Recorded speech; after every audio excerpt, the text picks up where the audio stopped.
ಬಿಜೆಪಿಯವರು ಶಾಸಕರ ಅಭಿವೃದ್ಧಿ ಬಗ್ಗೆ ಅಪಪ್ರಚಾರ ಮಾಡುವುದನ್ನ ಬಿಡಲಿ, ತಾವು ಮಾಡಬೇಕಾದ ಕಾರ್ಯ ಮಾಡಲಿ. 8 ವರ್ಷಗಳಿಂದ ನೆನೆಗುದಿಗೆ ಬಿದ್ದ ಪಂಪ್ವೆಲ್ ರಸ್ತೆ ಕಾಮಗಾರಿಯತ್ತ ಗಮನ ಹರಿಸಲಿ ಎಂದು ಕಾಂಗ್ರೆಸ್ ವಕ್ತಾರ ಎಸಿ ವಿನಯರಾಜ್ ಅವರು ಹೇಳಿದರು.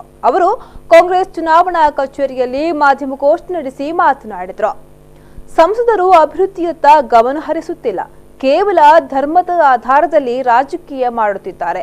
ಶಾಸಕರು ತಮ್ಮ ಕ್ಷೇತ್ರದ ಅಭಿವೃದ್ಧಿಗಾಗಿ ಶ್ರಮಿಸಿದ್ದಾರೆ, ಆದರೆ ಇಲ್ಲಿನ ಪ್ರತಿಪಕ್ಷದ ನಾಯಕರಿಗೆ ಅದನ್ನ ಸಹಿಸಲಾಗುತ್ತಿಲ್ಲ. ಅವರ ಅಭಿವೃದ್ಧಿ ಬಗ್ಗೆ ಸುಳ್ಳು ಆರೋಪಗಳನ್ನ ಮಾಡಿ ಚುನಾವಣೆಯಲ್ಲಿ ಗೆಲ್ಲುವ ತಂತ್ರ.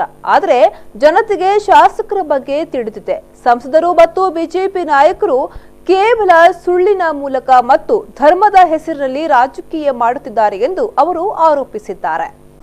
ಮಹಿಳೆಯರ ಮಾನ ಉಳಿಸಬೇಕಾದ್ರೆ ಬಿಜೆಪಿಗೆ ಮತ ನೀಡಿ. ಮಹಿಳೆಯರ ಮೇಲೆ ಅತ್ಯಾಚಾರ ಮಾಡಿದವರು ಯಾರು? ಇದೇ ಬಿಜೆಪಿಯ ಶಾಸಕರುಗಳು. ಅವರನ್ನು ಪಬ್ಲಿಕ್ ಪ್ಲೇಸ್ನಲ್ಲಿ ಹೊಡೆದಾಡಿ ಬಡದಾಡಿ ಕೂದಲೆಳೆದು ಅವರನ್ನು ಹಿಡಿದವರು ಯಾರು? ಇದೇ ಬಿಜೆಪಿ ಶಾಸಕರು, ಇದೇ ಬಿಜೆಪಿಯ ಕಾರ್ಯಕರ್ತರು. ಅದನ್ನು ಮರೆಮಾಚಲಿಕ್ಕೋಸ್ಕರ ಈ ರೀತಿಯ ಅಪಪ್ರಚಾರವನ್ನು ಅವರು ಇವತ್ತು ಮಾಡ್ತಾ ಇದ್ದಾರೆ.